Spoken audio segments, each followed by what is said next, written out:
sea en la educación escolar, universitaria, en la investigación, en cualquiera de sus planos, debemos ser muy cuidadosos con el método. En este canal ya hemos hablado de bastantes cosas relacionadas con esto, con el método científico, que por ahí aparecerá un vídeo, y también en general con cómo realizar de manera coherente un proceso de investigación. Pero nos quedaba pendiente uno específico para la metodología, ¿no? La metodología, ese elemento que va hacia la mitad de la mayor parte de los trabajos entre el marco teórico que hemos construido con un aparato crítico y los resultados y conclusiones, está nuestro método. Y es que es muy importante que trabajemos con un método que implique un rigor, implique algo que nos diferencia de, bueno, de acciones, de actividades, de buenas iniciativas que se puedan tener en el conocimiento general.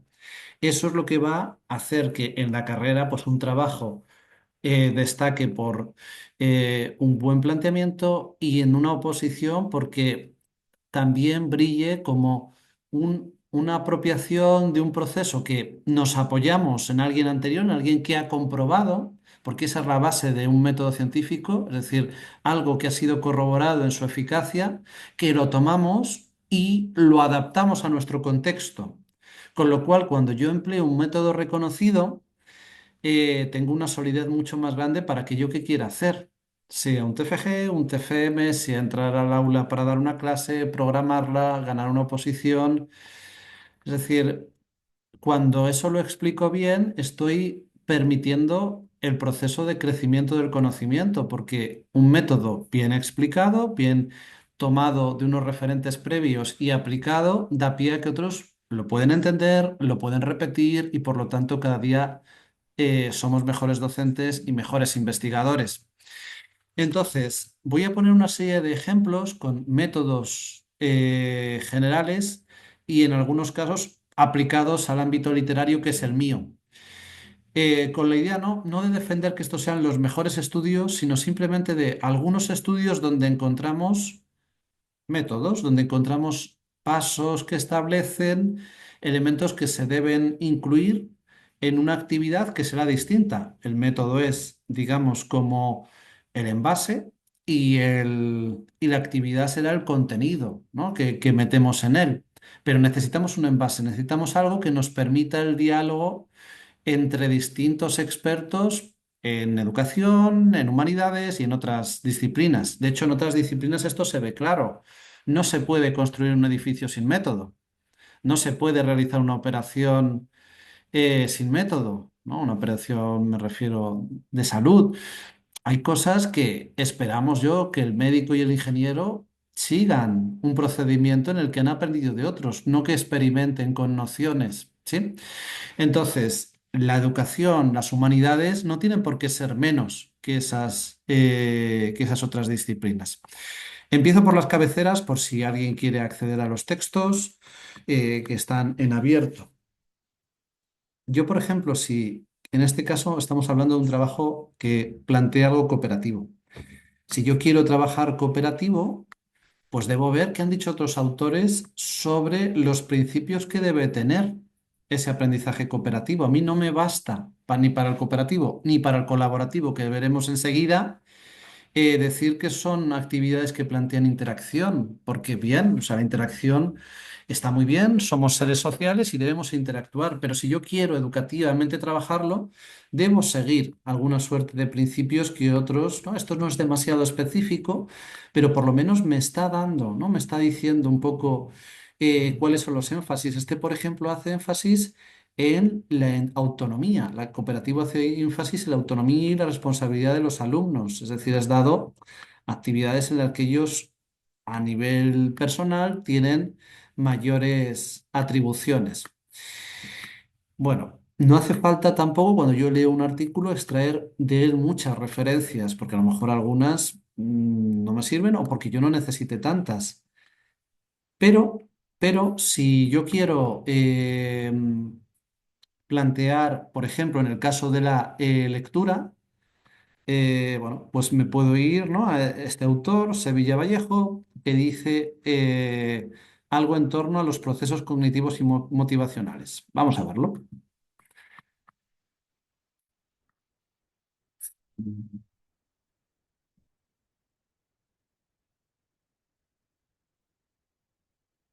Bien, en este artículo, un servidor pues no parte de su experiencia nada más, sino que toma otras referencias.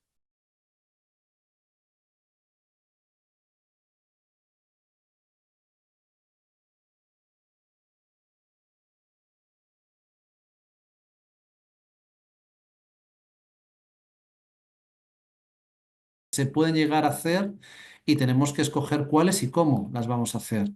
Tenemos también que tener en cuenta, en segundo lugar, eh, establecer algún proceso para la motivación y los procesos cognitivos que están dados, ¿no? La lectura, según, bueno, muchos autores, tiene dos vías de acceso, ¿no? La vía, digamos, descendente, la vía ascendente, que además pueden al final contribuir una a la otra, pero que yo cuando lo planteo o planteo de partida unos contenidos que yo estoy, o sea, unas ideas, ir de la reflexión del alumno sobre una serie de cosas hacia el texto, descendente, o puedo plantear que vaya desde el fijarse en los elementos más pequeños del texto a ir hacia esas ideas, ¿no? O una combinación. Pero tengo que declarar qué es lo que voy a hacer porque si no no hay, la lectura sería un azar de pequeñas actividades de acercamiento al texto, pero sin ninguna lógica. En tercer lugar, pues tenemos que reflexionar acerca de la situación de lectura que debe darse para que nuestros alumnos sean capaces de comprender, ¿no? De ese proceso y bueno, y hay un cuarto paso que está por aquí. En cuarto lugar, debe asegurarse de que los textos sean accesibles, ¿no? Pensar en esos dos elementos de acercamiento a las posibilidades del alumno concreto, ¿no? Alumno, además, estos, según el tipo de alumnos, estos pasos se modificarán, pero la metodología, o sea, se adaptarán, pero la metodología seguirá siendo la misma.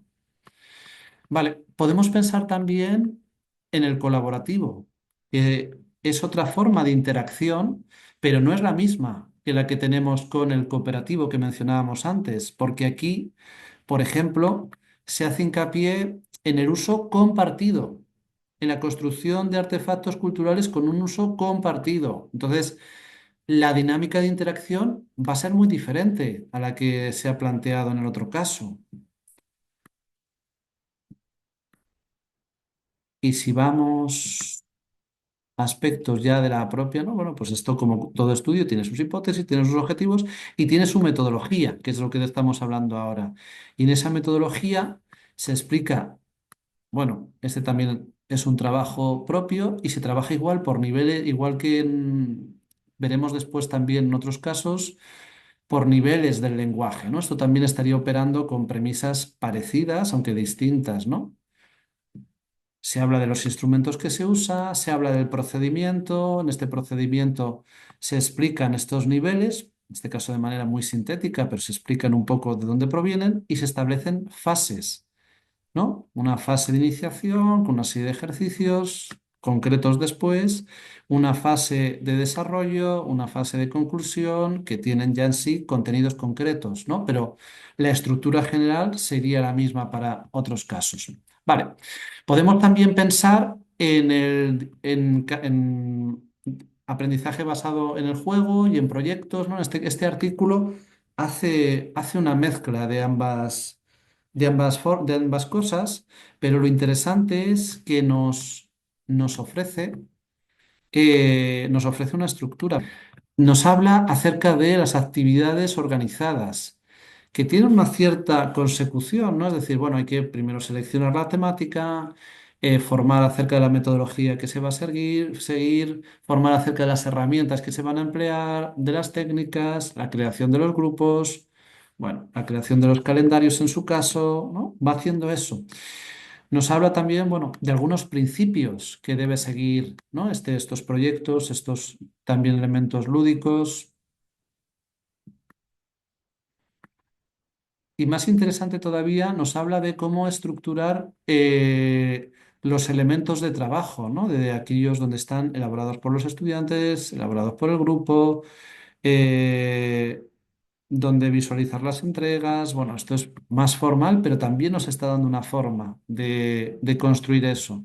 Nos habla incluso de herramientas que son útiles en estos casos, ¿no? Nos está dando algunas pautas a partir de las cuales nosotros podemos hacer cambios. Este caso también es de aprendizaje en el juego, nada más.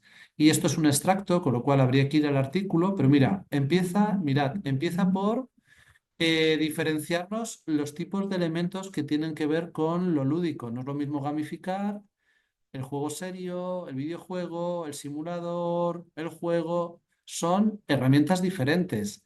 Y de una manera, en este caso, muy divulgativa, pero nos establece una trayectoria. Si yo quiero establecer un juego, tengo que definir primero su objetivo, tengo que incorporar el contenido a ese juego, tengo que proponer un reto, crear un sistema de recompensas. Y estas no se dan al azar. Esto responde a principios conductistas. Yo tengo que saber el lapso que va a pasar entre cada respuesta y cada refuerzo, la cantidad de refuerzo que voy a dar. Y además se adaptará al tipo de alumnado que tenga, ¿no? Es decir, alumnado con necesidades especiales, pues quizá requiere de otro tipo de recompensas, ¿no? Bueno, bueno, perdón, es alterar normas, ¿no? Establecer las normas, recompensas, proponer la competición y establecer los niveles de dificultad. Todo esto da que jugar no es simplemente poner a los alumnos a pasar un buen rato, sino que hay toda una estructura previa que uno ha de elaborar. Aquí tenemos el extracto y habría que ir al artículo para conocer en más detalle cómo se ha hecho, ¿no? ¿Qué pautas nos dan? Dentro de un planteamiento que es bastante lúdico, podría ser el del teatro.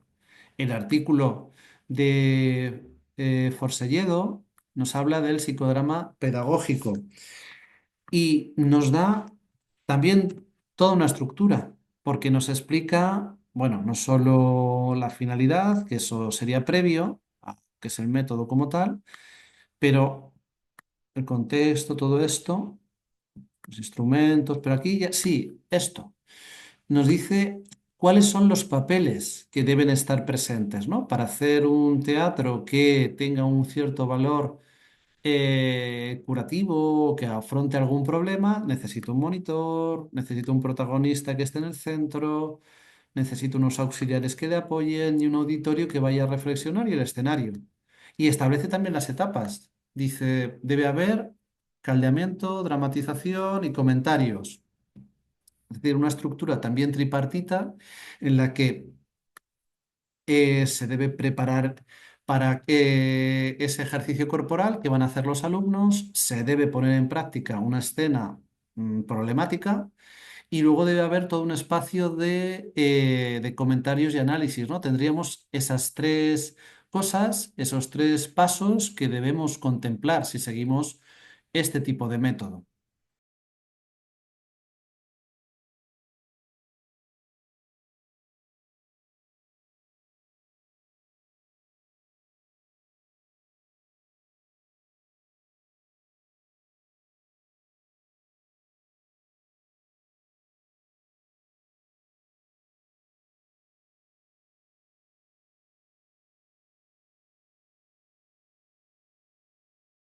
Tendríamos también otro ejemplo de trabajo por proyectos, ¿no? Hay muchos, es decir, estos son algunos que yo he encontrado, pero hay muchísimos estudios que son rigurosos para hacer estas cosas. Todos los estudios empiezan igual con un marco teórico que está antes de lo que nosotros queremos hablar ahora, pero aquellos trabajos que son buenos, en sentido educativo de la palabra, pues bueno, nos empiezan dando criterios que podemos emplear para la elaboración de los proyectos. Nos dan también, bueno, pues las actuaciones que debemos tener y que debían estar, pero más interesante todavía, aquí, bueno, nos hablan de los materiales, los recursos, los tipos de proyectos. que, ¿no? Aquí lo desarrolla un poquito más, los tipos de proyectos que se pueden hacer no son todos iguales y nos dan fases, ¿vale? Aquí, como este es un estudio recopilativo, pues va siguiendo, ¿no? Recoge distintos modelos, puede hacerse de varias maneras, pero, por ejemplo, este profesor nos indica esta serie de pasos a seguir, ¿no? Es decir, bueno, pues que uno cuando quiere un proyecto tiene que empezar eso, pues por elegir un tema, por hacer alguna actividad que tenga que ver con el conocimiento, ideas previas, por la búsqueda de fuentes, por la organización, con una serie de cosas, por las actividades, un dossier, algo que lo recoja, bueno, y de evaluación, evidentemente, ¿no? Podríamos ver más modelos que están en este artículo, pero queda el interés de cada uno, ¿no? Pues este otro, pues establece, por ejemplo, fase de preparación, fase de desarrollo, fase de valoración. Otro modelo tripartito. Vale, y ahora ya sí que termino. Y a veces los métodos son absolutamente precisos. Este, por ejemplo, em, bueno, pues es un caso muy concreto, pero vamos a ver cómo de elaborado puede llegar a ser.